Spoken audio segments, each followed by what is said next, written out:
Welcome to PSC focus.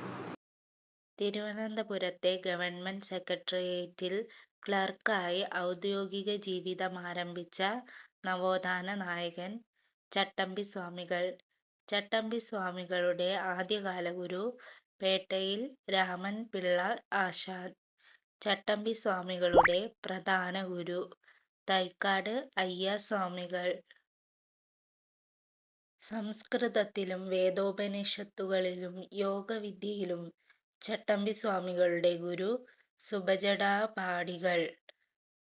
ചട്ടമ്പി സ്വാമികളെ തമിഴ് വേദാന്ത ശാസ്ത്രം അഭ്യസിപ്പിച്ച ഗുരു സ്വാമിനാഥ് ദേശികർ. ചട്ടമ്പി സ്വാമികൾ അഗ്രഗണ്യനായിരുന്ന ചികിത്സാരീതി സിദ്ധവൈദ്യം. ചട്ടമ്പി സ്വാമിക്ക് ജ്ഞാനോദയം ലഭിച്ച സ്ഥലം വടിവീശ്വരം. സ്വാമി വിവേകാനന്ദൻ ചിന്മുദ്രയുടെ മാഹാത്മ്യത്തെപ്പറ്റി വിവരിച്ചു കൊടുത്തത് ചട്ടമ്പി സ്വാമികൾ.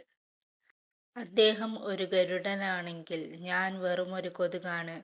ചട്ടമ്പി സ്വാമി ഇങ്ങനെ വിശേഷിപ്പിച്ചത് ആരെക്കുറിച്ചാണ്? സ്വാമി വിവേകാനന്ദൻ. മലബാറിൽ ഞാനൊരു യഥാർത്ഥ മനുഷ്യനെ കണ്ടു എന്ന് സ്വാമി വിവേകാനന്ദൻ ആരെക്കുറിച്ചാണ് അഭിപ്രായപ്പെട്ടത്? ചട്ടമ്പി സ്വാമികളെ. Thank you for watching the video.